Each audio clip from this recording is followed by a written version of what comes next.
uma prova experimental no Autódromo de Interlagos em 1972 e oficial em 73, o Brasil passou a fazer parte do calendário mundial da Fórmula 1. Quer saber um pouco mais da história de sucesso dessas 5 décadas da maior categoria de automobilismo do país? Acompanha comigo. A primeira vez que os carros da Fórmula 1 alinharam no grid de Interlagos em 1972 não foi para valer, mas sim uma prova experimental que foi vencida por Carlos Reutemann para a sorte dos brasileiros, já que os pontos não foram computados para o campeonato. O argentino venceu, mas não levou. Essa prova teste valeu para que o circuito fosse aprovado para sua entrada no calendário da Fórmula 1. No ano seguinte, em 1973, Emerson, já consagrado campeão mundial, venceu a primeira prova válida do GP Brasil de Fórmula 1, repetiu a dose em 1974 e em 75, mais uma vez, um brasileiro no ponto mais alto do pódio, José Carlos Patti.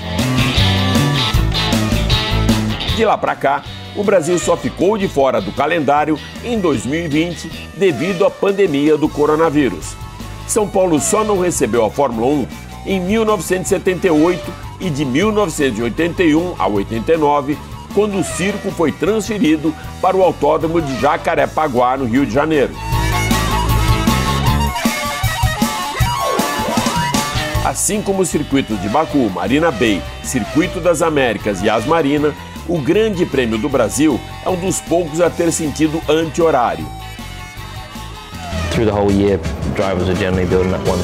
Durante todo o ano, você força mais um lado da musculatura do pescoço e outro lado menos. A única diferença algumas vezes é o pescoço, já que sempre rodamos no circuito horário com o esforço de um lado e depois com a situação contrária. Honestamente, não sinto diferença.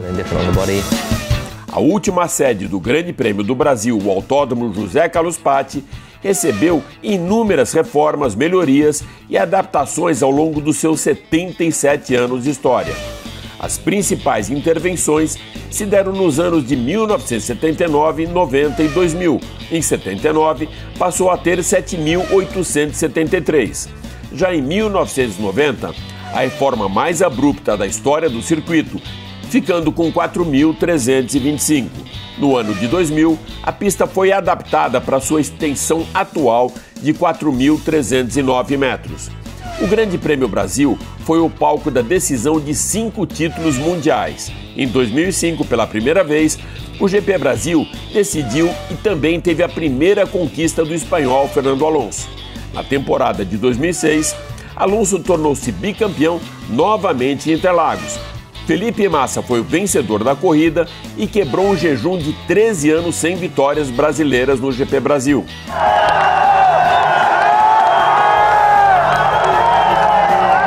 Em 2007, foi a vez do finlandês Kimi Räikkönen vencer o campeonato em Interlagos, ficando à frente do segundo e terceiro colocados por apenas 1 ponto.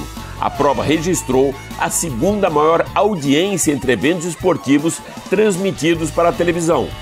Em 2 de novembro de 2008, Felipe Massa tornou-se o mais recente vencedor do GP e a sua vitória também foi na última corrida da temporada daquele ano.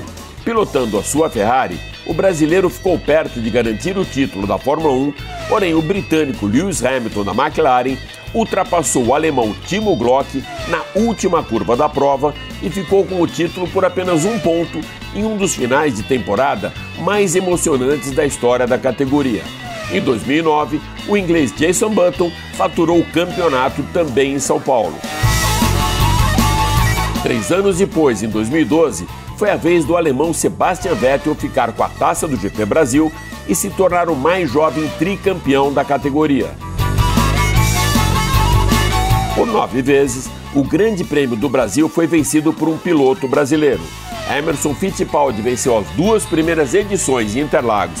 José Carlos Patti, o Moco, conquistou a vitória em 75 pela Brabham, Ayrton Senna em 1991 e 93 pela McLaren e Felipe Massa pela Ferrari em 2006 e 2008. As vitórias do brasileiro tricampeão mundial Nelson Piquet aconteceram no Rio de Janeiro pela Brabham em 1983 e pela Williams em 86. Muitas vitórias de brasileiros, mas o recorde é do francês Alain Prost, com 6 conquistas do GP Brasil, 5 em Jacarepaguá e 1 em Interlagos. Com 4 vitórias, o alemão Michael Schumacher é o segundo maior vencedor aqui no Brasil, seguido por Carlos Reutemann, Sebastian Vettel e Lewis Hamilton, todos com 3 vitórias. Em 2020, o governador do estado de São Paulo, João Dória, confirmou a renovação do contrato com a Fórmula 1 até 2025. Neste mês de novembro, o chefe executivo da Fórmula 1, Stefano Domenicali, anunciou o contrato com Interlagos até 2030.